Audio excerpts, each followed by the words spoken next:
Untuk penguatan ekonomi kerakyatan, pemerintah telah meluncurkan program Kelompok Usaha Perhutanan Sosial atau KUPS. Bekerja sama dengan pengelola hutan, perhutani, masyarakat desa bisa membentuk KUPS untuk mengelola hutan menjadi lebih produktif. Jenis pengelolaannya bisa pariwisata, usaha pengelolaan hutan untuk budidaya hasil hutan tertentu, dan banyak lagi. Di Desa Cikole, Lembang, KUPS Sangkurhiang Pajajaran didirikan untuk melestarikan hutan di wilayahnya, termasuk untuk mensejahterakan masyarakat sekitar. Ketua Umum KUPS Sangkurhiang Pajajaran, Lukman, mematok fokus pengembangan UMKM dan edukasi masyarakat di lokasi objek wisata Cikole Gede, pun pengembangan edukasi seni tradisional. Ia juga sudah memiliki program untuk memberi edukasi lingkungan baik bagi masyarakat sekitar dan utamanya pada pengunjung objek wisata Kampung Cikole Gede. Bentuknya berupa penanaman pohon di wilayah hutan Cikole Gede. Pengunjung atau siapapun yang datang ke lokasi bisa membeli bunga atau tanaman keras yang disediakan di kebun persemaian Cikole Gede. Tanaman yang sudah dibeli tidak dibawa pulang, namun ditanam di lokasi dengan diberi nama si penanam. Kang Asep, jadi ini pengelolaannya oleh masyarakat ya? Ya, betul Pak. Sudah sejak berapa lama? Kalau untuk pengelolaannya ini sudah hampir setahun setengah Pak. Ya sebetulnya ini belum buka Pak. Ini lagi masih tahap proses pembenahan, pembangunan ini kan. Segera bukanya sih secepatnya ini, ya bakal secepatnya gitu Pak. Tapi berhubung masih PPKM, nggak tahu itu diperpanjang lagi atau enggaknya. Jadi tergantung dari PPKM ya? Iya. Kalau PPKM nanti sudah selesai baru mungkin akan dibuka ya Pak? Iya, insya Allah secepatnya Pak. Biasanya yang istirahat di sini Keluarga. siapa saja Kang Asep? Banyak yang keluarga Pak, bawa anak yang istirahatnya di sini, yang pengunjung-pengunjung yang lelah mungkin Pak. Bikin istirahat kan di mana-mana lagi tutup sekarang. Lagi tutup betul. Iya. Luasnya berapa ini Kang? Ini luasnya 2 hektar Pak. Nah, kita bisa lihat bagaimana alamnya memang sangat indah. Ada pohon pinus. Tapi Omat kalau mau ke sini habis PPKM aja. Tadi ketemu di depan juga mereka cuma istirahat, tidak masuk ke sini karena ini masih tutup. Jadi tong beberanianan belum di tiket di sini ya. Tapi ke sini harus ada ini ya Kang ya. Di depan tuh ada kenceleng ya. Ada buat kebersihan Pak. Kebersihan ya. Nah, buat kebersihan.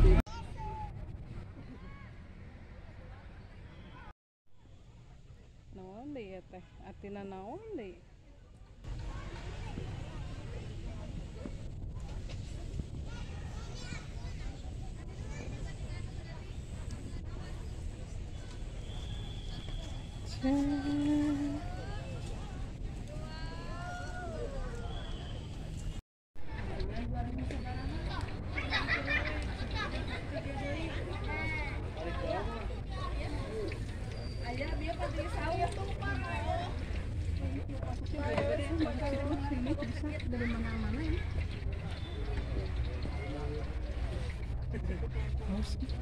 Objek wisata Kampung Cikole Gede sendiri saat ini belum buka. Namun demikian, ada saja pengendara yang beristirahat di sekitar lokasi untuk sekedar melepas lelah. Lukman mengatakan, rencana membuka wisata edukasi Kampung Cikole Gede akan disesuaikan dengan agenda penanganan COVID-19 setelah sektor wisata direlaksasi.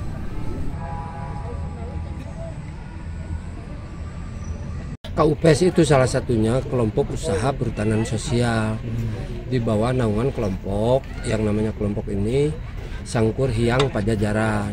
Kebetulan saya sebagai ketua umumnya di sini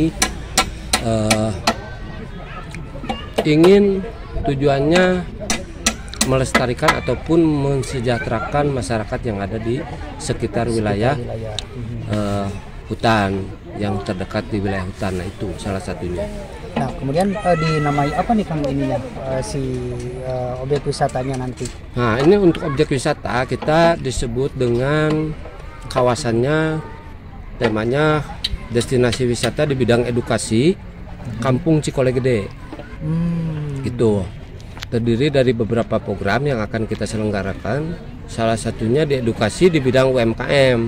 Karena penduduk khususnya yang berdekatan dengan wilayah ini, yang di Desa Cikole, banyak para pengrajin ataupun para pelaku UMKM yang notabene dia dipandang sebelah mata oleh para pemerintah setempat, ataupun kadang ada sebagian yang tidak peduli terhadap pengembangan daripada UMKM yang ada di Desa Cikole. Jadi kenapa tidak kita sebagai kelompok Sangkuriang Pajajaran menjadi satu wadah bagi mereka para pelaku UMKM.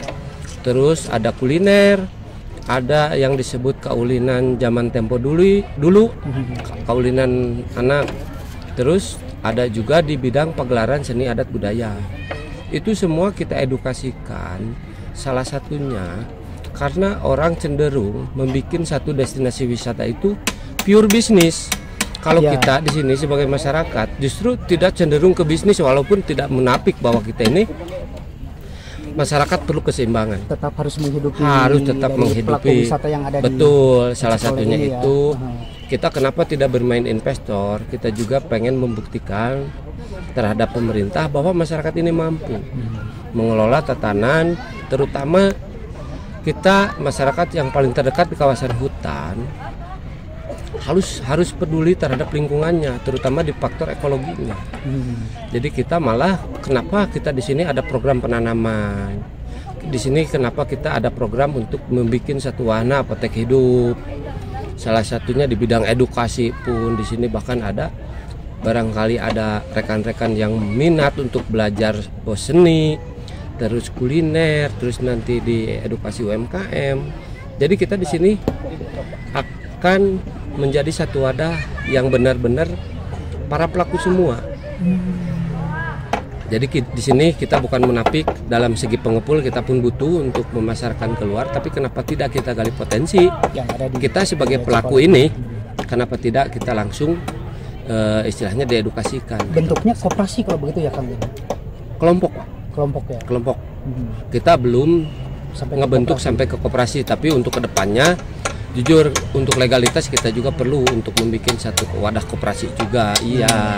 Tapi itu nanti justru kita karena pengembangan Pak. Kalau sekarang kita di sini kelompok usaha wisata. Kelompok usaha aja dulu, terus kita merubah pola pikir khususnya paradigma masyarakat terhadap lingkungannya.